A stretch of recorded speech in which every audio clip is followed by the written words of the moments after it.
مقامات قزاقستان می‌خواهند اصطلاح‌های نوی مثل رویه تبهکاری دینی و یا افراطگرایی مذهبی را به قانونگذاری این کشور داخل کنند. وزیر کارهای دین و جامعه شهروندی قزاقستان نورلان ارمکبایف میگوید با این راه آنها میتوانند به فعالیت‌های تخریبکارانه بهای قانونی دهند. قزاقستان می‌خواهد ریشی دراز و اعزارهای کوتاهی خاص رویه دینی مشخص را ممنوع اعلام کند. اگر چنین اطلاع پیدا شود که نفر پیرو حرکت‌های افراطی است در جمع آمدهای پنهانی شرکت می‌کند و ریشی بدون مویلب و شمی کوتاه دارد، با او حتما صحبت خواهند کرد تا معین نمایند که واقعا او افراطگرا است یا نه. بر پایه این دستور از این به بعد زنهایی که در جایهای جمعیتی نقاب می‌پوشند جریمه خواهند شد. همچنین پوشیدن کلاهی که چهره را پنهان می‌کند ممنوع می‌شود.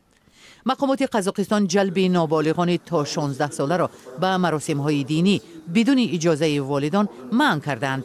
در صورت آشکار شدن دلیل اشتراک بچه‌ها در چنین مراسم‌ها، روحانیان به جوابداری کشیده خواهند شد.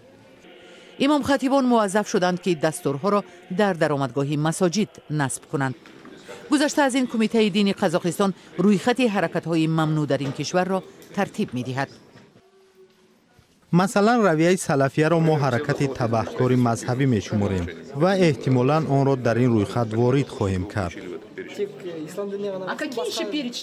قزاقستان در صدد تهیه قانون درباره دین است و نمایندگان رویه‌های مذهبی به این لایحه پیشنهادهای خود را ارائه کردند.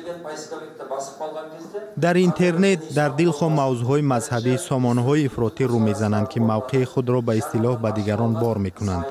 برای هر نفری که می‌خواهد معلومات دینی بگیرد این مانع بزرگ است.